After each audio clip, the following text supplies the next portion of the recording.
The instant Mrs. D's voice crackled through the courtroom monitors, the temperature in Department 14 plunged from routine to Arctic.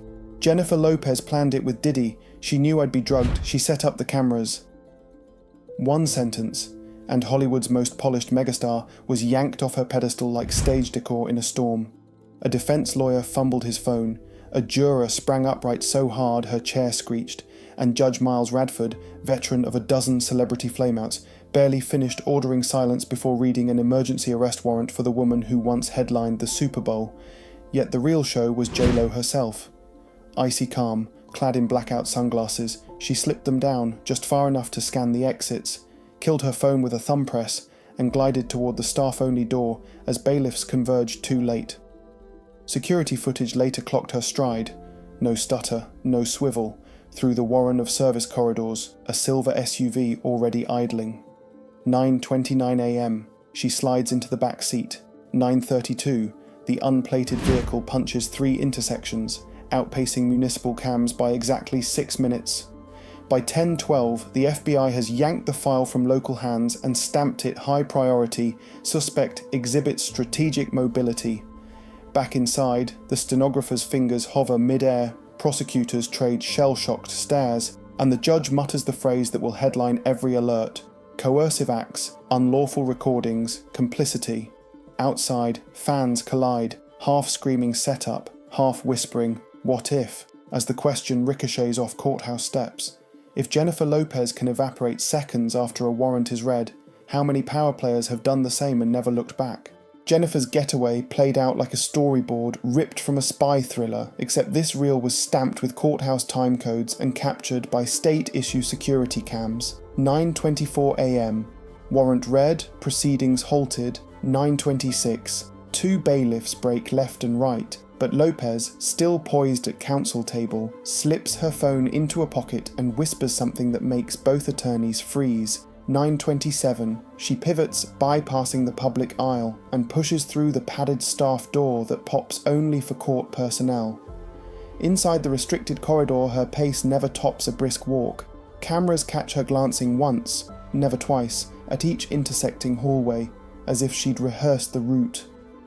By 9:29, she's on the freight elevator, key operated and rarely used. The log later shows a ride lasting 19 seconds, straight to the loading dock. There, a silver-grey SUV idles, plates removed, windows wrapped in legal tint. The driver, ball cap, N95 mask, latex gloves, steps out just long enough to pull the rear door, then melts back behind the wheel. Lopez enters without breaking stride. The door shuts before the loading dock guard even finishes his first radio call. The SUV jolts forward, slicing through a delivery gate that's still lifting, and swings onto First Street against the light. Traffic cams clock it at 54 miles per hour, just under the threshold that triggers automatic tickets, while weaving 3 intersections and ducking beneath a freeway overpass where city surveillance dead zones for exactly 40 meters. By 9:35, the vehicle is a ghost on LAPD trackers. By 9:38, CHP loses the heat signature entirely. Witnesses later told internal investigators, she moved like someone who'd memorized the blueprint. No spin-outs, no wrong turns, just a precision vanishing act so clean it felt less like flight and more like choreography, leaving law enforcement to chase taillights that might as well have been imagined. The witness who detonated this implosion remained nothing more than a silhouette on a grainy screen, but her story sliced with surgical precision. She said the invite hadn't come from Diddy at all. It arrived through a representative of Jennifer, sweet-talking her with tales of a music video cameo and a chance to network with Lopez's inner circle. Hidden Hills Villa, sunset cocktails, J-Lo herself greeting her at the threshold, handing over a first glass of wine and a line delivered like a lullaby. Relax, everyone here is family. 20 minutes of pleasant small talk, then dizziness, blurred edges, knees that wouldn't obey. The silhouette's voice never quavered as she described feeling her own limbs detach from intention, while Lopez's manicured hand guided her down a hallway washed in pink light toward a bedroom dressed in black sheets. I couldn't walk, but she pulled me inside, the witness said. dead calm. Memory blanks after that. Just a week later email from an untraceable account containing a 90-second clip. Her body slack on the bed, eyes unfocused, filmed from the opposite corner. Pause. Then the detail that froze every pen in the jury box. In the wardrobe mirror, Jennifer was holding a phone, recording. Threat messages followed, dripping with intimate knowledge. Mother's address, sister's school schedule, her own travel bookings. Proof someone was tracking every orbit of her life. Forensics already matched the video's metadata to a dormant email linked to a post-production studio once on Lopez's payroll, and investigators are now cross-checking a string of quiet Caribbean wire transfers tagged under shell companies tied to J-Lo's revamped legal trust. The witness ended without theatrics. "I don't want fame, I want them stopped." A line so stark the courtroom's fluorescent hum seemed to fade, replaced by a collective realization that Hollywood's favourite empowerment narrative might have been weaponized as the perfect lure. Rumours about J-Lo and Diddy's model scouting soirees were never new. They just sank each time beneath a riptide of NDAs and takedown notices. But Ms. D's testimony blew the silt off every buried headline. Back in 2012, a stray blog post claimed Lopez floated through a casting mixer where fresh-faced girls signed image releases before champagne. The link vanished after a brisk legal letter, leaving only screenshots on fandom subreddits. In 2015, a Las Vegas cocktail server sued 2 unnamed women for dragging her into a private cabana, filming her, and demanding an NDA. The suit was dropped weeks later, but the filing described one culprit with J-Lo's height, voice, and rose ink wrist tattoo. Then came 2018's ghost video, 15 blurry seconds inside a villa that matched Lopez's Bel Air decor, J-Lo chatting beside Diddy, and an unknown white executive. The clip rocketed across X until her image rights firm blitzed every repost with copyright strikes, and the account that leaked it evaporated overnight. Each flare-up was met with the same playbook: full denial, no elaboration, immediate scrub. Even mainstream outlets learned. A People magazine journalist confessed her 2019 exposé on Lopez's backstage investor parties was spiked after a top advertiser threatened to yank 3 issues worth of ad spend. Meanwhile, the anonymous tips kept sliding into the FBI's inbox, stories of a superstar who picked the pretty ones and knew where every blind spot camera sat. Alone, none of it stuck. Together, under the harsh light of today's Warrant, the timeline looks less like coincidence than choreography. Toss in Lopez's 2022 asset shuffle, shell companies, cybercrime lawyers, a sudden career quiet phase, and the pattern crystallizes. Every time whispers rose, she tightened the armor, as if rehearsing for the day rumor would crystallize into charge. Now, with federal investigators dredging those long-dismissed leads, each erased article reads like a breadcrumb pointing straight to the door she just slipped through. Inside every Diddy throwback bash, the glamour was merely the foyer to a machine, and insiders now sketch its blueprint with chilling symmetry. The outer ring thrummed with safe sparkle, A-listers clinking crystal, curated Instagram moments, press allowed just long enough to snap candid laughs. Beyond a velvet partition, phones surrendered to zip pouches and a bass-heavy soundtrack sealed the grey zone where ambience masked pleas and every lens answering to house control. Former logistics staff say Jennifer Lopez arrived hours before guests, not for hair and makeup, but to hover over the clipboard that sorted invitees into mingle or private. She spun it as hospitality. Let's keep the vibe right. Yet guards recall her pointing at headshots, murmuring later for some, not her for others, the final gatekeeper before the upstairs lock-in. Surveillance texts describe a command nook no bigger than a walk-in closet, walls tiled with thumbnail camera feeds. Lopez allegedly slipped in, high heels muted by carpet, to glance at screens and nod approval before the first bottle popped. One Miami security worker fixing a faulty feed remembers her half-smile and the question that iced his veins. "You didn't see anything, right?" He filed nothing until Ms. D spoke.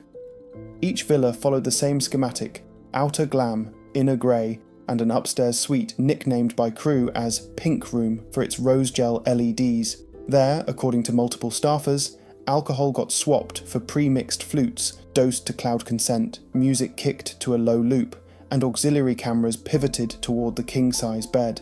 Victims believed they'd graduated to top-tier networking. Instead, they crossed a threshold where silence was scripted. Federal audio analysts now dissect a recovered recording of a woman insisting, "Let me talk to her. I can make her listen," a voice scoring an 80% biometric match with Lopez's. If she was the opener, prosecutors ask, who really wrote the play? The ink on Judge Radford's recess order was still drying when the manhunt vaulted from local scramble to federal fire drill. LAPD's fugitive unit barely had time to circulate a "be on the lookout" before a red-stamped memo from Quantico slammed onto every precinct inbox. Subject: Jennifer Lopez, strategic mobility risk, Tier 3 priority. By noon, the FBI's celebrity tracking division, yes, the same shadow team that wrangled R. Kelly and Ghislaine Maxwell, had seized command. First move: freeze the money. Treasury flagged 4 shell companies routing cash to Caribbean banks. Any wire with J-Lo's signature now pings an agent's phone like a DoorDash alert. Next, lock the sky. Private jet operators from Van Nuys to Teterboro were ordered to forward passenger manifests for any Latina female 50+ travelling under alias or service passport. A Homeland Security analyst whispered to press that Lopez could vanish into the UAE or Maldives in one wheels up, places where extradition treaties read like polite suggestions. By early evening, marshals served asset preservation notices on her Bel Air estate, Miami penthouse, Puerto Rico retreat, and that hush-hush Nassau office she once dubbed a creative incubator. Social platforms flipped her accounts to forensic mode, every DM cloned, every login geotagged, and fintech apps froze outgoing payments longer than $500. An internal DHS bulletin, leaked within hours, summed up the stakes. Subject enjoys global mobility, celebrity shielding, and potential aid from high net worth allies. Treat as organised crime fugitive, not AWOL entertainer. Meanwhile, outside the courthouse, fans battled with hashtags Free J-Lo trending against Queen Manipulator, while cable news anchors practiced the phrase federal fugitive until it rolled off the tongue. Brands quietly torched her billboards. Netflix iced the glossy biopic. And somewhere beyond the radar net, the woman once marketed as unstoppable had turned that slogan lethal, proving the hardest target to catch is the one who spent years rehearsing her own disappearance. The first real tremor wasn't sirens or subpoenas, it was Vogue scrubbing a glowing, ageless icon profile before lunchtime. By nightfall, a domino line of glossy platforms, Rolling Stone, Variety, Harper's, replaced every radiant spread with curt, lawyer-vetted blurbs that stopped just short of calling her a fugitive. Netflix froze the slick biopic series billed as From the Block to the Top. Amazon yanked pre-order pages for her Fragrance reboot, and YouTube hammered shut the comments on all legacy videos to muzzle the oncoming swarm. Brand managers moved even faster. Coach ordered its Times Square billboard blacked out, Versace paused image licensing, and Xerox PR chief sent a midnight email instructing distributors to phase her likeness off-pack within 48 hours. On socials, the split metastasized. Free J-Lo trended first, fans insisting the charges were a smear cooked by jealous execs. But Queen Manipulator roared back with side-by-side clips of her championing female empowerment, while prosecutors unpacked shell company ledgers. TikTok stitched the courthouse dashcam to her Super Bowl entrance, looping the lyric, "I'm still Jenny from the block over sirens." By dawn, meme pages had rebranded her 2020 hit Limitless as lawless, while financial analysts warned shareholders that any endorsement still tied to her name had become toxic inventory. Inside the industry, the chill was audible. Parkwood quietly unfollowed, Shakira wiped a decade of Super Bowl selfies, and a mid-tier pop star confessed on a Twitch stream everyone's known weird stories, just nobody wanted to be first with the knife. A veteran publicist summed it up over encrypted chat. It's not guilt or innocence, it's risk. And every red carpet she ever graced just turned into hazard tape. With each platform retreat and partnership severed, the once unassailable brand of Jennifer Lopez didn't just dim, It hemorrhaged spotlight, leaving an empire of sponsorships blinking into sudden darkness. In coffee chats, book clubs, and late-night group texts, the shock mutated into something sharper: betrayal. For years, Jennifer Lopez had been the avatar of bootstrap glam, Bronx grit wrapped in Versace silk, repeating on talk shows that every little girl deserves a front row seat to her own power. Now that mantra felt weaponized. Women who once copied her choreography posted side-by-side clips. J-Lo praising sisterhood on stage, prosecutors reading emails about selecting the pretty ones. Instagram fan pages rebranded overnight into watchdog accounts archiving every speech where she vowed you don't have to sleep your way to the top, overlaying the quote with Ms. D's line about being led, drugged, and filmed. In private support forums, survivors discussed how a megastar's presence had disarmed them at industry events. If she was in the room, how could it be unsafe? One comment read, now liked 10,000 times. The fracture cut deepest among Latina creatives who had held Lopez up as proof the system could be conquered without moral compromise. Podcasts once devoted to her hustle re-released episodes with disclaimers. A bilingual empowerment summit quietly stripped her name from its keynote roster and emailed attendees a refund link. College dance teams debated dropping her medley from halftime routines after a student wrote, "Performing her music feels like cheerleading our own silence." Meanwhile, grassroots believe her accounts compiled a timeline titled When the Music Paused, charting every motivational soundbite against each freshly unearthed lawsuit. The conclusion wasn't legal, courts will decide that, but emotional, a collective exhale of disillusion. In a single week, the poster girl for limitless ambition morphed into a cautionary tale about charisma as camouflage, leaving millions asking whether the spotlight they adored had always been angled to keep the darkest corners off screen. Federal trackers tick past the 96-hour mark with nothing but static, and each hour her signal stays dark, the story metastasizes into legend. Private jet spotters swear a Gulfstream left Van Nuys for Dubai under a shell lease. Yacht bloggers swear a 150-footer slipped from Nassau ahead of the Warrant. A boutique security firm whispers she's burrowed into a hedge fund bunker in the Caymans, swapping diamonds for silence. Prosecutors stoke the suspense with a single line slipped into a late-night filing. Audio match under forensic review. Probability greater than 90%. Hinting they've isolated J-Lo's voice on a recovered track, ordering staff to reset the vibe and turn off her phone. Ex-CIA pundits fill primetime slots outlining extraction hurdles. The UAE demands ironclad evidence, the Maldives ignores US subpoenas, and Puerto Rico's internal autonomy muddies jurisdiction. Meanwhile, Diddy's own defense team files a motion to sever her name from the docket, terrified her fugitive status could sink any plea calculus they still possess. Inside the bureau, leaked memos speak of a second envelope from a yet unnamed A-lister, bigger than Cassie, bigger than Ms. D, currently under seal and pending safety clearance.